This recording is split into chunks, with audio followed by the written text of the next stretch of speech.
Coming up in the news, the Ministry of Health and Wellness giving an update on the way forward in the fight against the COVID-19 pandemic. Also, President of the GB Christian Council hopeful that 2022 will be a year of new beginnings. And spiritual icon Dr. Susan J. Wallace laid to rest today. The Bahamas Tonight, the Northern Edition, starts now. This is the Bahamas Tonight, Northern Edition.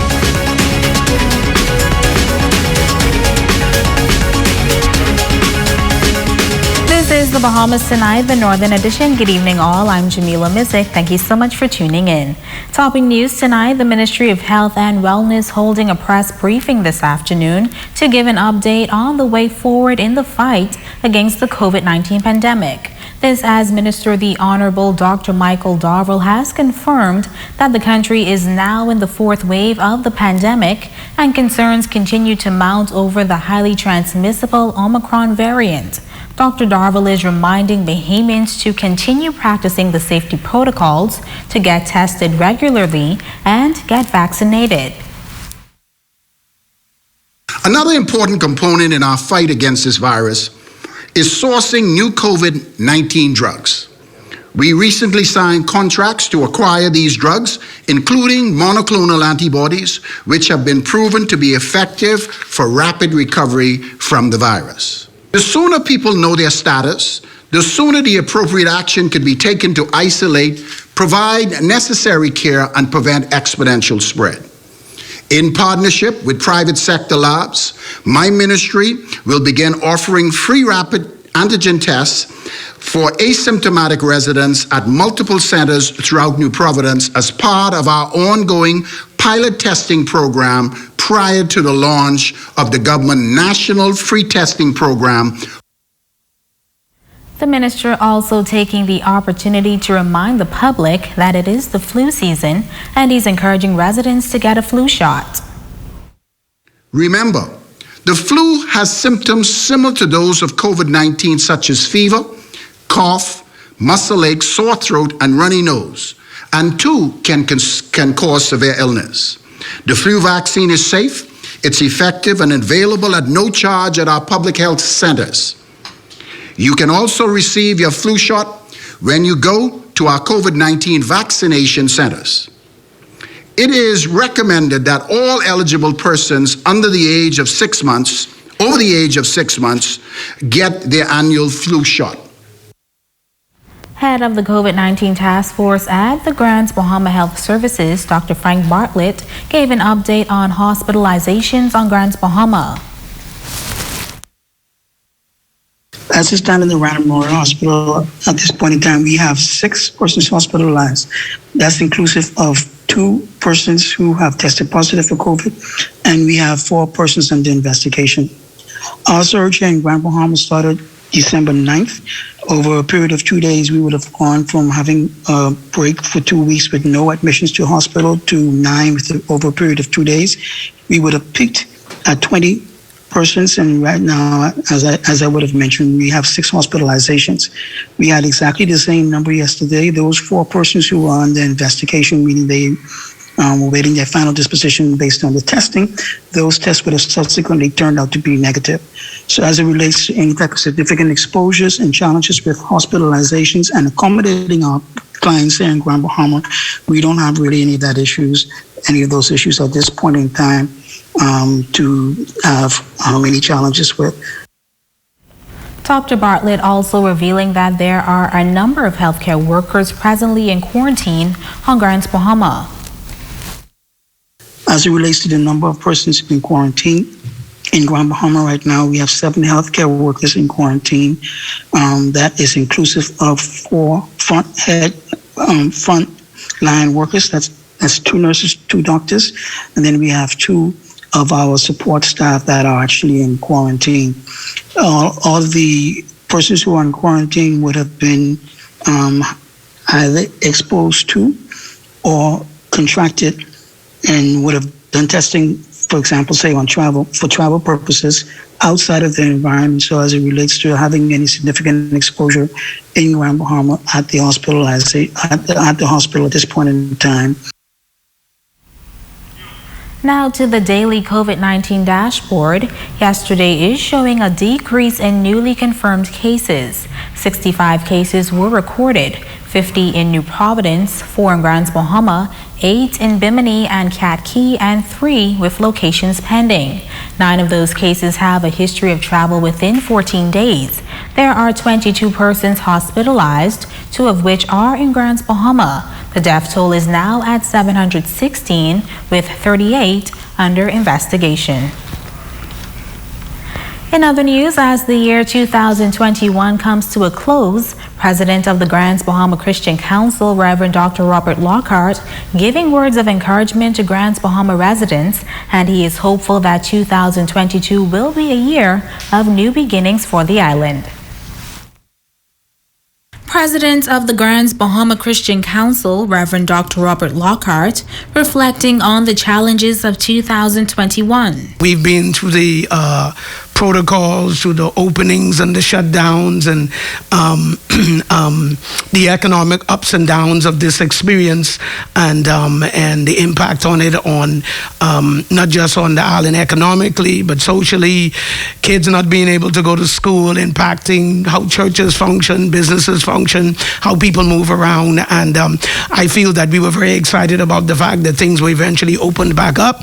But of course, we're facing this fourth wave, and of course, that's another challenge. He says overall, as a people, Grand Bahamians have had to adjust to the times. I believe as a people of faith, we've been praying and trusting God. I've seen so many prayer meetings that have been taking place via Zoom and other platforms, Facebook, that have been praying for our country and for the island.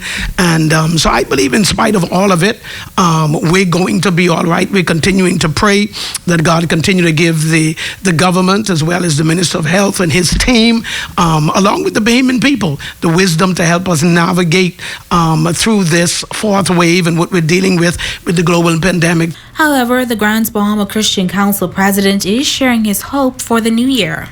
The good thing is that we have learned so much since March of 2020 that I feel that we have what it takes, that whatever arises, we know the necessary adjustments. And so is my hope that we as a community, especially as a community, continue to work together to keep us moving forward economically, socially, continue to trust and to believe the Lord. And so I believe we have a good year ahead of us in spite of all of the unpredictabilities of what we're dealing with. But I believe we have enough information to help us to navigate the way forward. And despite the challenges faced in 2021, Dr. Lockhart says he remains encouraged going into 2022. I want to encourage us as God's people. Let's seek to continue to come together in prayer, in worship, in looking to the Lord, because it gives us the inner strength that we need. God is still in charge and knows exactly what's happening and what's going to happen. And that confidence in the Lord allows us to move forward with confidence also.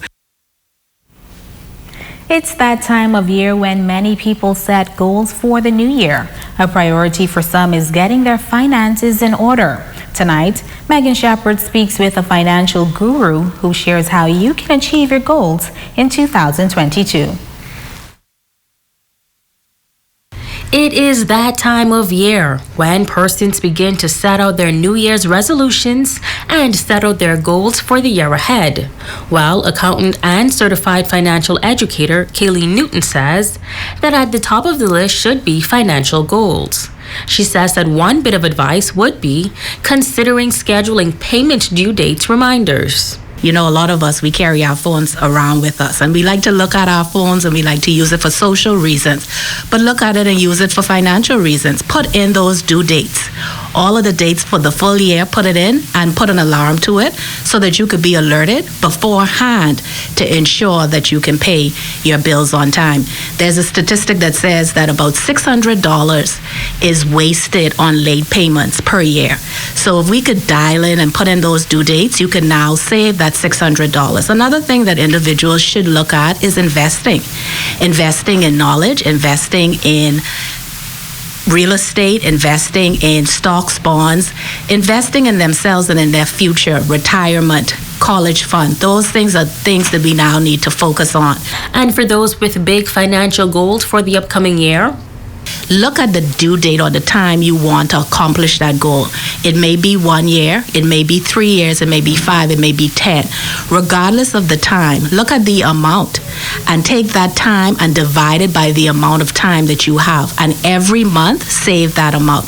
And what I mean, just for as an example, if you want to purchase something for $1,000, for the next 10 months, put aside $100. And when it's time to spend that money, you would have the $1,000 already there. Another thing that I say to individuals when it comes to savings and the tips, save 20% of everything that passes through your hand, whether it's income from a job, whether it's revenue from a business, whether it's a gift from family or friends. Newton adds that following Hurricane Dorian and the global pandemic, residents should have learned that while you cannot plan for major emergencies, you can have a plan of action in the aftermath. For those who may feel that they are only working to cover expenses and cannot save, she has this bit of advice. Because if your mindset is that you only pay bills, make savings a bill. And when you start to think about it that way, you would ensure that you would pay yourself first. We shouldn't be here just working to pay bills. We should be able to also pay whatever we need for ourselves. And there's a concept that we have in the financial realm that's called pay yourself first, and that's savings. As soon as you get paid, you put a small portion aside for yourself. Even if it's $5, even if it's 10%, whatever that looks like, try to build that into your budget as an expense. However, Newton notes that it is important to also use your finances to enjoy yourself. When you have financial wins, spend some of that money and do something for yourself, because you don't want it to all be about paying bills so that you get overwhelmed and tired about it. You want to make sure that you could continue through on the journey. And one thing that you could do is set aside some funds, about 3% per month, so that you could have some fun money in your budget to also celebrate your wins. Megan Shepard, SEDNS Network News. In news from the courts, a group of Grand Bahama men hauled before the courts yesterday on the charge of harboring a fugitive. 30-year-old Trevor Rackley of Hunters, 22-year-old Hayward Johnson Jr. of number 99 Gordon Avenue, 26-year-old Jonathan Moss of number 4 Columbus Drive, 48-year-old Jeffrey Musgrove of Hunters, and 26-year-old Delvandre Butler of number 141 Inagua Place, Hawksville, all appeared before Deputy Chief Magistrate Debbie Ferguson in the Freeport Magistrates Court. They all pleaded not guilty, bail was denied, and they were remanded to the Bahamas Department of Correctional Services until April 13th of next year. The charge is in connection with the wanted suspect who was shot and killed by police in Hunters last week. Meanwhile, also in court yesterday, 30-year-old Trevor Rackley of Hunters appeared before Deputy Chief Magistrate Debbie Ferguson in the Freeport Magistrates Court on the charge of attempted murder. He was not required to enter a plea and was remanded to the Bahamas Department of Correctional Service until April 14th next year. The charge is in connection with the shooting incident on East Sunrise Highway in the area of Capricorn Bar on Monday, December 20th.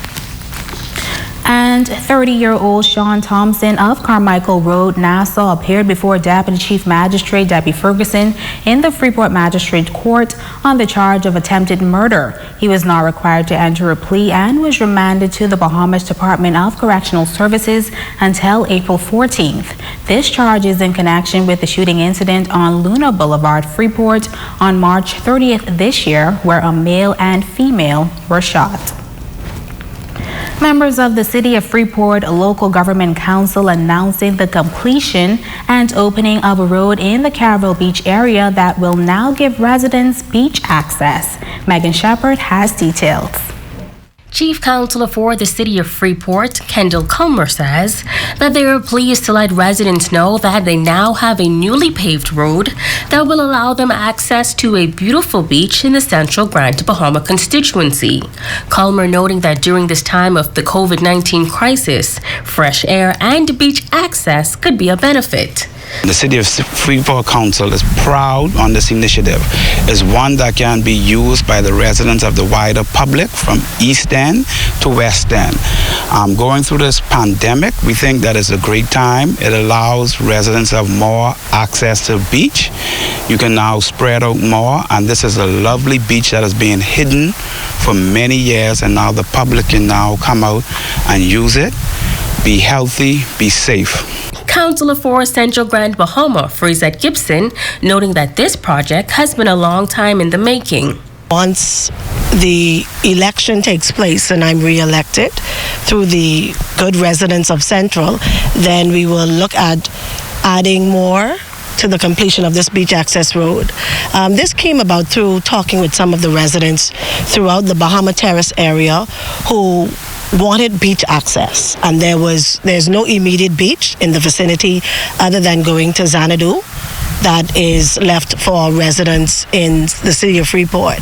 And so after doing some survey and analyzing, I realized that there is a piece of land that is still owned by the Port Authority that gives us beach access to the only public beach in the city of Freeport, which connects to the Williamstown community.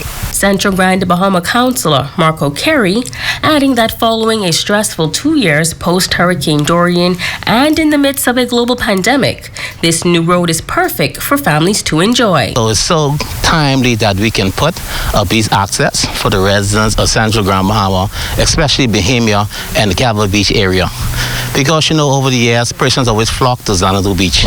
Now we got another beach here in the Central Grand Bahama area.